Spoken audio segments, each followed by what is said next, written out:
Hello साथियों, कैसे हैं आप सभी। मैं विवेक एक बार फिर से आप सभी साथियों का आपके अपने परिवार एग्जामपुर में हार्दिक स्वागत करता हूं। हम हैं एग्जामपुर कलम से क्रांति। तो कहते हैं कि लहरों से डरकर नौका पार नहीं होती और कोशिश करने वालों की, मेहनत करने वालों की कभी हार नहीं होती। यह साथी रोज सुबह 7 बजे करंट और स्टैटिक की क्लास आपकी अपने एग्जामपुर यूट्यूब चैनल पर रोज होती है। करंट और स्टैटिक आज भी बहुत अच्छे अच्छे क्वेश्चन है। पूरा साथी आपको 360 डिग्री हर एक टॉपिक का पोस्टमार्टम करते हुए चलूंगा।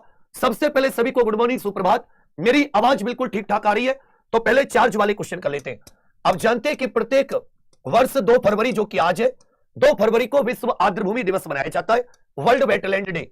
इसके थीम पूछी है। इस बार की जो थीम थी वो आर्द्रभूमि और पारंपरिक ज्ञान, आर्द्रभूमि और पारंपरिक ज्ञान सांस्कृतिक विरासत का उत्सव करके। इस बार की जो थीम थी वो परंपरागत ज्ञान पर आधारित थी। आर्द्रभूमि और परंपरागत ज्ञान, आर्द्रभूमि और परंपरागत ज्ञान इससे संबंधित थी। कब मनाया जाता है? 2 फरवरी को। पूछेगा पराक्रम दिवस कब मनाया जाता है? सुभाष चंद्र बोस जी का जन्म दिवस, नेताजी सुभाष चंद्र बोस जी का जन्म दिवस, यह पराक्रम दिवस कब मनाया जाता है? अच्छे से याद रखिएगा, पराक्रम दिवस प्रत्येक वर्ष 23 जनवरी को मनाया जाता है। पराक्रम दिवस 23 जनवरी। वियतनाम की राजधानी पूछ ली है। यह कुछ चार्ज करने वाले क्वेश्चन होते हैं कि मन के जीते जीत है और मन के हारे हार, और हार गई जो बिल लड़े उन पर है धिक्कार, कि उन पर है धिक्कार जो ना देखे सपना, सपनों पर अधिकार असल अधिकार है अपना। तो भोर का एक तारा है, परिवर्तन का एक नारा है, यह मेहनत केवल कुछ दिन की है, उसके बाद में सब कुछ तुम्हारा है। हनोई साथी इसकी राजधानी हो जाती है, जबकि डोंग क्या हो जाती है इनकी मुद्रा। वियतनाम की करेंसी क्या है? डोंग। उत्कल दिवस कब मनाया जाता है?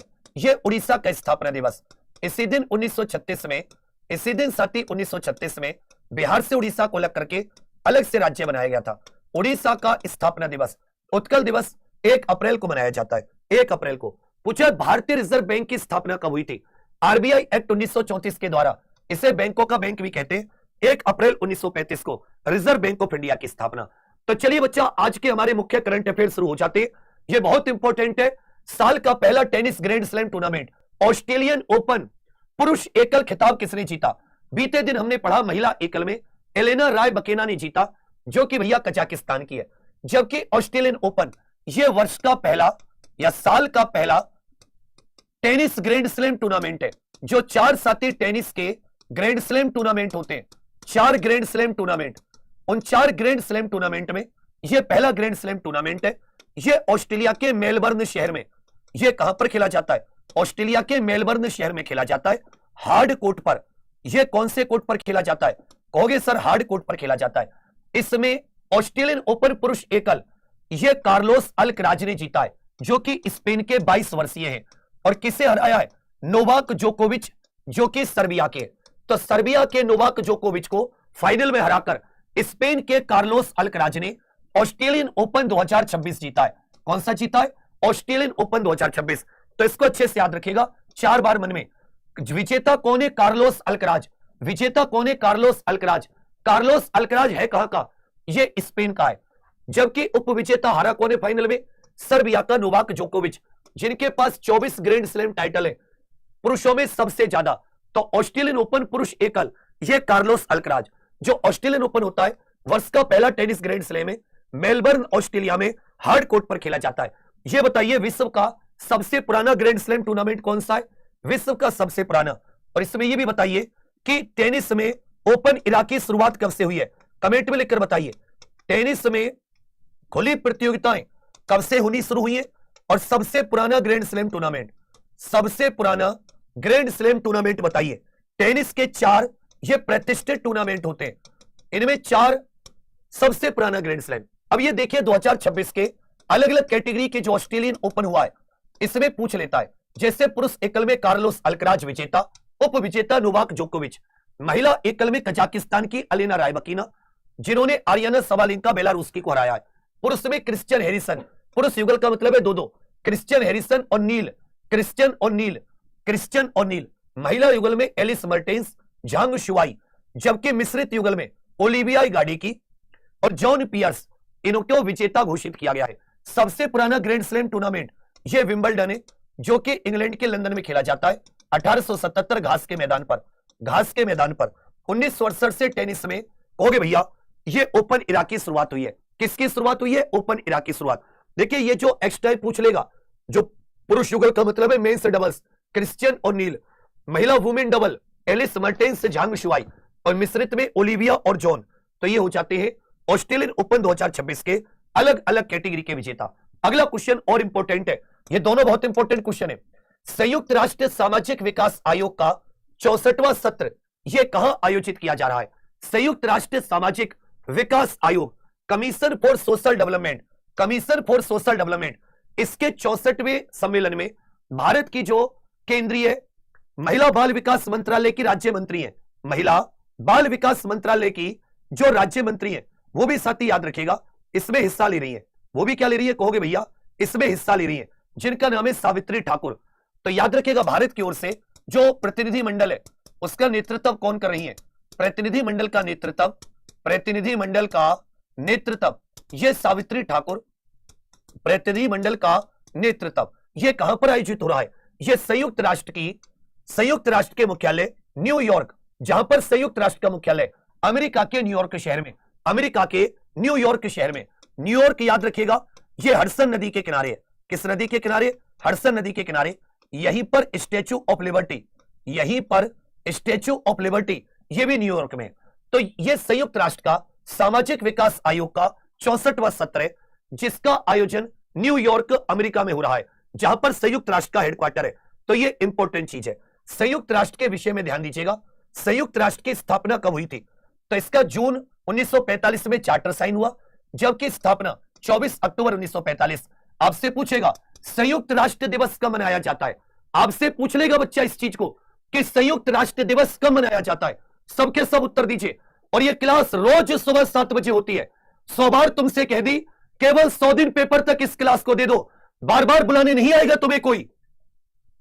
फिर आंखों से आंसू रहते, पश्चाताप रहता है कि यह सफलता एक चुनौती है, स्वीकार करो, क्या कमी रह गई देखो और सुधार करो।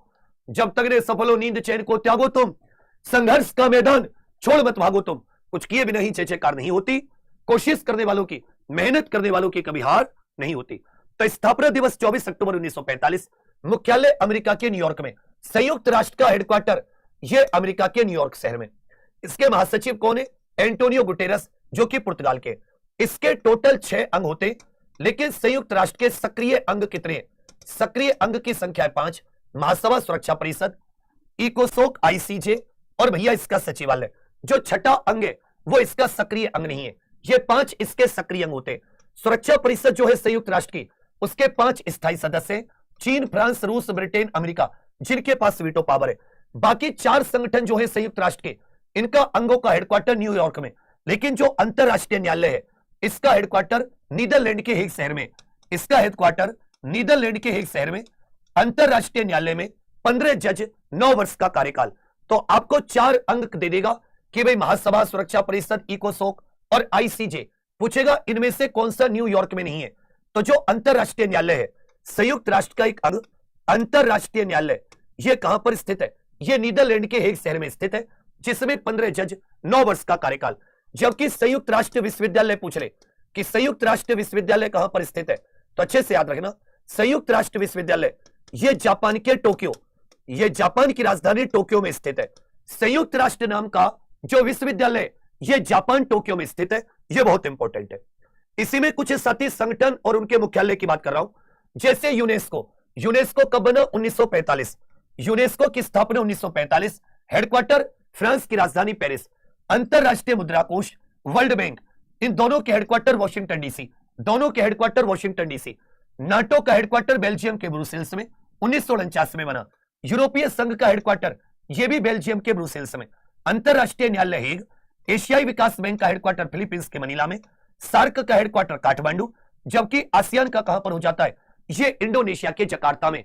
तो जो हेडक्वार्टर है संगठन का, सीधा सीधा पूछ लेगा, इस पर कृपया गौर कीजिएगा।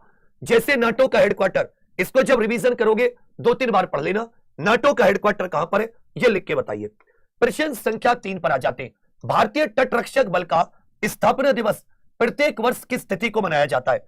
भारतीय तटरक्षक बल का स्थापना दिवस प्रत्येक वर्ष की तिथि को, तो अच्छे से याद रखेगा, 1 फरवरी को इंडियन कोस्ट गार्ड या भारतीय तटरक्षक बल जो है, भारतीय तटरक्षक बल, इसका स्थापना दिवस। इसी में साथी थल सेना दिवस बताइए, वायुसेना, नौसेना दिवस। तटरक्षक बल की जिम्मेदारी ये जो हमारे सीमावर्ती इलाके होते हैं समुद्र में, उसकी एक प्रकार से गश्त आदि लगाना है, और कहीं पर कोई आपदा आ जाती है, कोई इमरजेंसी आ जाती है, उसकी सहायता करना। ये नेवी के काम को आसान करने के लिए बनाई गई भारतीय तटरक्षक बल, इंडियन कोस्ट गार्ड की स्थापना याद रखिएगा, ये 1 फरवरी को प्रत्येक वर्ष इसका स्थापना दिवस। जबकि अगर आपसे थल सेना दिवस पूछे तो 15 जनवरी, वायुसेना 8 अक्टूबर। थल सेना दिवस 15 जनवरी, वायुसेना दिवस याद रखिएगा 8 अक्टूबर, वायुसेना दिवस 8 अक्टूबर। जबकि नौसेना दिवस यह 4 दिसंबर को हो जाता है, नौसेना दिवस 4 दिसंबर। अभी पिछले साल या इस साल कुछ जहाज चर्चा में रहे, यह ध्यान दीजिएगा। जैसे आईएनएस नीलगिरी नाम का एक जहाज, इसकी तैनाती मुंबई में हुई। आईएनएस नीलगिरी मुंबई, उदयगिरी भी मुंबई में। जबकि आईएनएस अर्नाला ये चेन्नई के काट्टुपल्ली में, आईएनएस तरंगिणी ये कोची में। समुद्र प्रताप ये पहला पोत है जो साथी प्रदूषण नियंत्रण करने के लिए बनाया गया है। पहला प्रदूषण नियंत्रण पोत का नाम पूछ लेगा, समुद्र प्रताप, इसको साथी गोवा में। जबकि आईएनएस जटायु ये लक्षद्वीप के जो मिनी कोय द्वीप है उस पे नेवी का एक प्रकार से आप इसको। जबकि आईएनएस संधायक ये आंध्र प्रदेश के विशाखापट्टनम में, आईएनएस संधायक ये आंध्र प्रदेश के विशाखापट्टनम में, आईएनएस जटायु ये लक्षद्वीप के मिनी कोय में, समुद्र प्रताप गोवा में, आईएनएस तरंगिणी कोची, आईएनएस अर्नाला ये चेन्नई में, आईएनएस उदयगिरी मुंबई, आईएनएस नीलगिरी ये भी मुंबई। जबकि 1 फरवरी को प्रत्येक वर्ष भारतीय तटरक्षक बल का स्थापना दिवस मनाया जाता है। भारतीय तटरक्षक बल का स्थापना दिवस। समुद्र प्रताप ये भारत का पहला प्रदूषण नियंत्रण पोत है। पूछा है 39वें अंतरराष्ट्रीय चमड़े मेले का आयोजन कहां किया जाएगा या कहां किया गया। 39वें भारत के अंतरराष्ट्रीय चमड़ा मेला, इंडिया इंटरनेशनल लेदर फेयर, इनमें से कौन सा शहर चमड़ा उद्योग के लिए जाना जाता है? तो लिख लीजिएगा तमिलनाडु की राजधानी चेन्नई। जो तमिलनाडु है, तमिलनाडु की राजधानी चेन्नई, जो भारत के पूर्वी तट पर स्थित एक बंदरगाह शहर भी है। यहीं पर 39वें भारत अंतरराष्ट्रीय चमड़े मेले का आयोजन, भारत अंतरराष्ट्रीय चमड़े मेले का आयोजन कहां पर किया गया? तो कितना इजी हो जाएगा, 6 से हो जाता है भैया चेन्नई, और 6 से क्या जाता है चमड़ा अथवा लेदर, 6 से क्या जाता है चेन्नई, और 6 से क्या जाता है कहोगे सर चमड़ा अथवा लेदर आ जाता है। बहुत इंपॉर्टेंट है, इन पर ध्यान देना। और क्लास 7 बजे शुरू होती है। मैं हाथ जोड़ चुका बच्चा, बस 100 दिन कर लो, मैं कभी तुम्हें नहीं बुलाऊंगा। यह कितना इंपॉर्टेंट है, जब तुम पेपर में बैठोगे उस समय साथी आपको याद आएगी। तो सबके सब एक बार इस क्लास के लिंक को बच्चा अपने अपने व्हाट्सएप पर जरूर, यही बस तुम्हारा साथ है और कुछ नहीं है। बाकी मेहनत में कोई कमी नहीं मिलेगी, ना अब ना कभी। चेन्नई में 39वें भारत अंतरराष्ट्रीय चमड़ा मेला। अब ये कुछ अंतरराष्ट्रीय सम्मेलन है, इनसे संबंधित देख लेते हैं। भारत में अंतरराष्ट्रीय मसाला सम्मेलन पूछे तो केरल के कोची में, मेरे साथ बोलो, केरल के कोची में अंतरराष्ट्रीय मसाला, केरल के कोची में मसाला बोर्ड का हेडक्वार्टर भी है। 39वां अंतरराष्ट्रीय सूरजकुंड हस्तशिल्प मेला, यह हरियाणा के फरीदाबाद में। अगर साथी सूरजकुंड नाम का जो मेला है यह हरियाणा के फरीदाबाद में हो जाता है। वहीं नई दिल्ली विश्व पुस्तक मेला, यह दिल्ली के प्रगति मैदान में। इंडस फूड 2026 का 9वां संस्करण, यह ग्रेटर नोएडा उत्तर प्रदेश में। विंग्स इंडिया, यह उड़ैयन सिविल एविएशन से जुड़ा था, जो ये साथी वायुयान उद्योग होता है हैदराबाद में। अंतरराष्ट्रीय गीता महोत्सव हरियाणा के कुरुक्षेत्र में। उड़ीसा माइनिंग इंटरनेशनल एक्सपो, यह उड़ीसा की राजधानी भुवनेश्वर। जबकि भारत अंतरराष्ट्रीय व्यापार मेला, यह दिल्ली के प्रगति मैदान में। भारत अंतरराष्ट्रीय व्यापार मेला, इसमें से यह सूरजकुंड मेला बहुत पूछता है, हरियाणा के फरीदाबाद में। मसाला सम्मेलन पूछ लेगा, इंडस इंड भी पूछ लेगा, यह उत्तर प्रदेश के गौतम बुद्ध नगर के ग्रेटर नोएडा में। बहुत इंपॉर्टेंट क्वेश्चन है, 110% क्वेश्चन ये आपके पेपर में आएगा, लिख लीजिए। जो अंतरराष्ट्रीय राष्ट्रीय कुछ ऐसे संस्थान होते हैं जो पहली बार स्थापित किए जाते हैं, तो पूछेगा बाबा साहब के नाम पर डॉक्टर बाबा साहब अंबेडकर एडवोकेट ट्रेनिंग और रिसर्च सेंटर का उद्घाटन कहां पर किया गया है? यह बाबा साहब के नाम पर एडवोकेट की ट्रेनिंग और रिसर्च सेंटर अपनी तरीके का एक पहला, अपने तरह का एक पहला ऐसा है जिसमें एडवोकेट की ट्रेनिंग और रिसर्च की जाएगी। डॉक्टर बाबा साहब अंबेडकर एडवोकेट ट्रेनिंग और रिसर्च सेंटर, यह नवी मुंबई महाराष्ट्र में खोला गया है। यह कहां पर खोला गया है? नवी मुंबई महाराष्ट्र में। तो बाबा साहब के नाम पर एडवोकेट ट्रेनिंग और रिसर्च सेंटर का उद्घाटन यह महाराष्ट्र के नवी मुंबई में। रिसर्च ट्रेनिंग, बाबा साहब के महान जीवन के बारे में कुछ चीजों को एक बार जान लीजिए। भाई देखिए, भारतीय संविधान के जनक स्वतंत्र भारत के पहले कानून मंत्री और संविधान की प्रारूप समिति के अध्यक्ष उम्मीद दिख रहा होगा।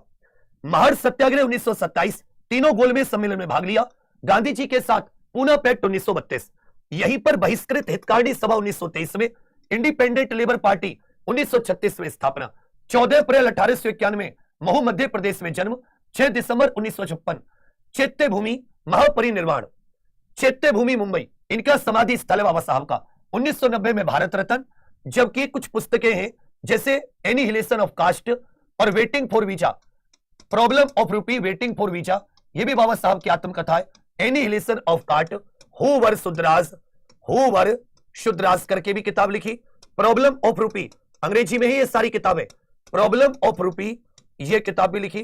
कुछ अखबार भी निकाले, मूकनायक, बहिष्कृत भारत और समता, मूकनायक, बहिष्कृत भारत और समता। तो यहीं पर साथी कुछ कुछ इंपॉर्टेंट चीजें हैं जो बाहर बहुत बार पूछता है, बाबा साहब को भारत रत्न कब मिला? 1990 में। मूकनायक, बहिष्कृत भारत और समता ये किनके समाचार पत्र थे? बाबा साहब के द्वारा प्रकाशित। जबकि बहिष्कृत हितकारिणी सभा, इंडिपेंडेंट लेबर पार्टी, इनके संस्थापक भी बाबा साहब, स्वतंत्र भारत के पहले कानून मंत्री, प्रारूप समिति के अध्यक्ष, भारतीय संविधान के जनक भी कहा जाता है।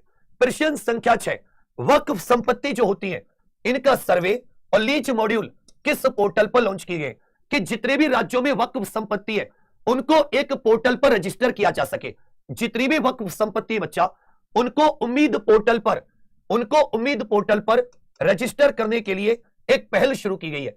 वक्फ संपत्तियों का सर्वे और उनको किसको किराए पर दे रखा है, इस सब की जानकारी कौन से पोर्टल पर?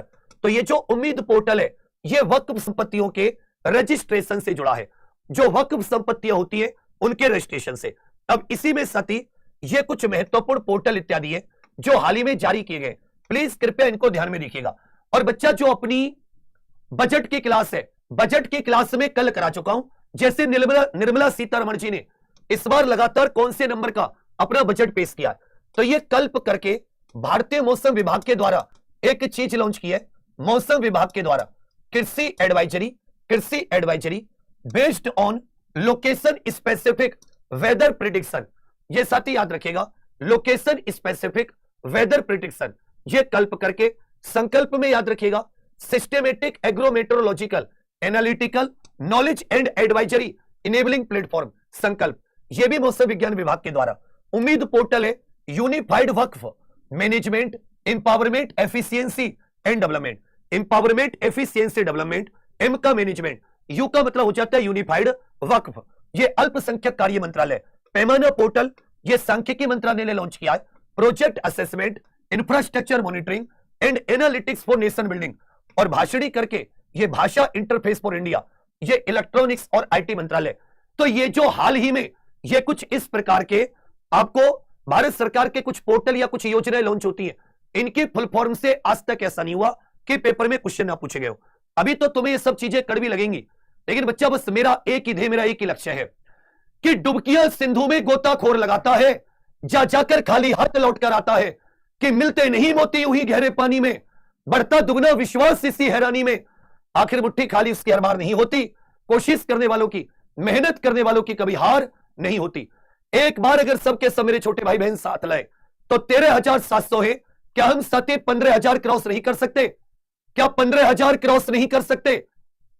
कल्प संकल्प ये सब पूछेगा और तुम ही उत्तर देकर आओगे। छठा राष्ट्रीय फसल पोषण शिखर सम्मेलन ये कहां आयोजित किया जाएगा? छठा राष्ट्रीय फसल पोषण शिखर सम्मेलन ये मुंबई में आयोजित किया जाएगा। अच्छे से याद रखिएगा, फसल के पोषण को लेकर, जो ये खाद इत्यादि को लेकर एक सम्मेलन है जो मुंबई में आयोजित किया जाएगा। ये बताइए, हरित क्रांति का विश्व में जनक, हरित क्रांति का विश्व में जनक किसको कहा जाता है? हरित क्रांति का विश्व में जनक किसको कहा जाता है? हरित क्रांति का बच्चा भारत में जनक किसको कहा जाता है? हरित क्रांति का विश्व में जनक, हरित क्रांति का भारत में जनक। छठा राष्ट्रीय फसल पोषण शिखर सम्मेलन ये मुंबई में। विश्व में जनक ये नॉर्मन बोरलॉग साहब को कहा जाता है, नॉर्मन बोरलॉग साहब को कहा जाता है। जबकि भारत में एमएस स्वामीनाथन, भारत में हरित क्रांति के जनक एमएस स्वामीनाथन। ये देखिए, भारत में 3 फसल ऋतु होती है। इनसे क्वेश्चन बताओ मुझे, ऐसा कोई पेपर जो इससे, जो तुम्हारे सामने बोर्ड पर लगा हुआ है, इससे तुम्हारे पेपर में ना पूछा गया हो, कोई भी एक पेपर बताओ। भारत में फसल ऋतुएं 3 होती है, खरीफ की, रबी और जायद। देखिए खरीफ इसको वर्षा ऋतु की कह देते हैं, रबी शीत ऋतु की फसल होती है, और जो जायद है ये ग्रीष्म ऋतु की फसल होती है। जिसमें खरीफ ऋतु की जो फसलें ये जून जुलाई के महीने मानसून के समय पर बोई जाती है, अक्टूबर नवंबर में काटी जाती है। धान, मक्का, ज्वार, बाजरा, कपास, मूंगफली, सोयाबीन ये खरीफ की प्रमुख फसलें। रबी फसलें अक्टूबर नवंबर में ये बोई जाती है, मार्च अप्रैल में काटी जाती है। गेहूं, जौ, चना, मटर, सरसों, आलू, अलसी, गेहूं, जौ, चना, मटर, सरसों ये सब रबी की फसलें। जायद की फसलें ये 7 मार्च अप्रैल में बोई जाती है, गर्मी के समय, जून जुलाई तक इसको काटा जाता है। तरबूज, खरबूजा, ककड़ी, खीरा, भिंडी, मूंग, चारा ये सारी की सारी कैसी फसलें, ये याद रखिएगा जायद की फसलें हैं। ये कैसी है? जायद की फसलें। तो अगर मैं आपसे पूछूं कि ये बताइए जो साथी कपास होती है, कपास की फसल कॉटन, ये कौन से मौसम की है? कपास की जो फसल होती है ये कौन से मौसम की है? भारत ने किस देश को कनेक्टिविटी बहाल करने में मदद करने के लिए 10 बेली ब्रिज भेजे? बेली ब्रिज होते हैं जो साथी ऑटोमेटिक लोहे के जो ब्रिज होते हैं जो जल्दी बिछ जाते हैं, उनको बेली ब्रिज कहा जाता है। तो श्रीलंका में दितवा तूफान आया। श्रीलंका में कौन सा तूफान आया? दितवा चक्रवात। दितवा चक्रवात से श्रीलंका में भैया बहुत ज्यादा तबाही हुई, श्रीलंका में बहुत ज्यादा तबाही। भारत ने श्रीलंका की मदद के लिए ऑपरेशन सागर बंधु लॉन्च किया। कौन सा ऑपरेशन? ऑपरेशन सागर बंधु। तो पूछेगा कि ऑपरेशन सागर बंधु के द्वारा भारत ने किस देश को मदद पहुंचाई? सबके सब कमेंट करके बताइए, ऑपरेशन सागर बंधु के तहत भारत ने किस देश को मदद पहुंचाई है? ऑपरेशन सागर बंधु लिख लीजिएगा, श्रीलंका की मदद की है। भारत ने किसकी मदद की है? श्रीलंका की मदद की है। यह बताइए भारत को श्रीलंका से कौन सी जल संधि अलग करती है? भारत को श्रीलंका से कौन सी जल संधि अलग करती है? महाराज रावण, इधर ध्यान दे दो सबके सब। अगर तुम मेरे सामने होते और जैसा मैं तुम्हें यहां से बोल रहा हूं तुम मन मन में नहीं दोहरा रहे होते, मैं तुम्हें बताता कि मन मन में ना दोहराना क्या होता है। बाबू सबके सब ऐसे सोचकर पढ़ो कि जैसे आप मेरे सामने बैठे, इसे मन मन में दोहराओ, देखो सारी की सारी चीजें क्लियर हो जाएंगी। पाक जल संधि, पाक जल संधि भारत को श्रीलंका से, ये कुछ बच्चा ऑपरेशन है जो हमने दूसरे देशों में किए अपने देशों के नागरिकों को बचाने के लिए या वहां पर मदद पहुंचाने के लिए। जैसे ऑपरेशन सागर बंधु तो श्रीलंका, स्वदेश से ईरान के साथ, ऑपरेशन ब्रह्मा ये म्यांमार की मदद की भूकंप में, ऑपरेशन सद्भाव म्यांमार और वियतनाम, ऑपरेशन कावेरी 2023 में सूडान से अपने नागरिक वापस लेकर आई, ऑपरेशन दोस्त तुर्की की मदद की भूकंप के समय पर, ऑपरेशन गंगा यूक्रेन से अपने देश के नागरिकों को वापस लेकर आए, ऑपरेशन देवी शक्ति अफगानिस्तान से अपने नागरिकों को वापस लेकर आए, और ऑपरेशन मैत्री नेपाल में 2015 में। इसी प्रकार साथी कुछ और भी हो जाते, ऑपरेशन अजय इत्यादि जिसमें इजराइल से अपने नागरिकों को, लेकिन ये कुछ महत्वपूर्ण है। ऑपरेशन सागर बंधु, ब्रह्मा, दोस्त ये अक्सर पूछ लेता है, ब्रह्मा, दोस्त इत्यादि अक्सर पूछ लेता है। थाईलैंड मास्टर में BWF सुपर 300 खिताब ये किसने जीता है? ये बैडमिंटन टूर्नामेंट है। थाईलैंड मास्टर ये कैसा टूर्नामेंट है? ये बैडमिंटन का टूर्नामेंट है। ये बताइए बैडमिंटन की सर्वोच्च संस्था BWF का हेडक्वार्टर कहां पर है? बैडमिंटन की सर्वोच्च संस्था BWF का हेडक्वार्टर, देखिए बच्चा 14,571, 15,000 में 500 की कमी है। अगर थोड़ी सी जान लगाई तो क्या हम लोग 15,000 टच नहीं कर सकते? एग्जाम्पल वालों कि मन के जीते जीत है और मन के हारे हार, और हार गए जो बिल लड़े उन पर है धिक्कार, कि उन पर है धिक्कार जो ना देखे सपना, सपनों पर अधिकार, असल अधिकार है अपना। तो भोर का एक तारा है, परिवर्तन का एक नारा है, ये मेहनत केवल कुछ दिन की है, उसके बाद में सब कुछ तुम्हारा है। चलिए भैया, थाईलैंड मास्टर में BWF सुपर 300 ये देविका सिहाग। देखिए साइना नेहवाल, इन्होंने तो अभी हाल ही में संन्यास लिया है, इन्होंने बच्चा संन्यास की घोषणा। पीवी सिंधु ने अपने कैरियर की 500वीं जीत दर्ज की है, जबकि देविका सिहाग ने, ये देविका सिहाग ने थाईलैंड मास्टर BWF सुपर 300 खिताब, ये बैडमिंटन, BWF का हेडक्वार्टर ये कुआला लंपुर में स्थित है, मलेशिया की राजधानी कुआलालंपुर में, मलेशिया की राजधानी कुआलालंपुर में स्थित है। ये कुछ बैडमिंटन की ट्रॉफी होती है, इनको ध्यान दीजिएगा, अक्सर पूछ लेता है बैडमिंटन की trophy. Thomas cup, Uber cup, Sudirman cup, इसके अलावा आ जाता है सोफिया कप, फिर साथ ही Amrita Diwan cup, Narang cup, Chadha cup, Rahimtulla cup, Agarwal cup और विकास से टोपी वाला challenge cup. Amrita Diwan, Narang cup, Chadha cup, Rahmatullah cup और अग्रवाल कप, ये भर भर के पेपर में पूछता है। Amrita Diwan cup, Narang cup, Chadha cup, Rahmatullah cup, Agarwal cup, विकास टोपी वाला, सोफिया कप। जबकि थॉमस उबेर और सुधीरमन, ये भी बैडमिंटन के, Thomas Uber Sudirman, Thomas Uber Sudirman, Thomas Uber Sudirman, badminton मन बैडमिंटन, उब गए बैडमिंटन मन से उब गया। थॉमस कप, थामले थामले मन को यहां से आके लेना। दीवाना मन, नारंग रंगों का दीवाना मन, चड्डा cup, Rahmatullah cup, Agarwal cup, ये सब बैडमिंटन की आप ये कह सकते हैं। इसके अलावा यूएस ओपन 2025, यह बैडमिंटन टूर्नामेंट, इसे पुरुष एकल आयुष शेट्टी ने खिताब जीता है। जबकि साइना नेहवाल, इन्होंने बैडमिंटन से संन्यास की घोषणा की है। साइना नेहवाल ने बच्चा बैडमिंटन से बिल्कुल पार पे आके वापस लौट जा रहे हैं। पार पे जैसे 14,800 है, अब वापस लौट आएंगे। वो 15 का ऐसा आंकड़ा हो गया हमारे लिए जैसे कि चीन की सीमा पार नहीं हो रही, चीन की सीमा हमसे। प्रधानमंत्री नरेंद्र मोदी जी ने आदमपुर एयरपोर्ट का नाम बदलकर यह किनके नाम पर रखा है? आदमपुर एयरपोर्ट तो अच्छे से याद रखिएगा, संत गुरु रविदास जी के नाम पर। किनके नाम पर भैया? संत गुरु रविदास जी के नाम पर। बीते दिन 1 फरवरी माघ पूर्णिमा, बीते दिन 1 फरवरी माघ पूर्णिमा को संत गुरु रविदास जी की 649वीं जयंती मनाई गई। ये कौन सी जयंती लिखकर बताओ? संत गुरु रविदास जी की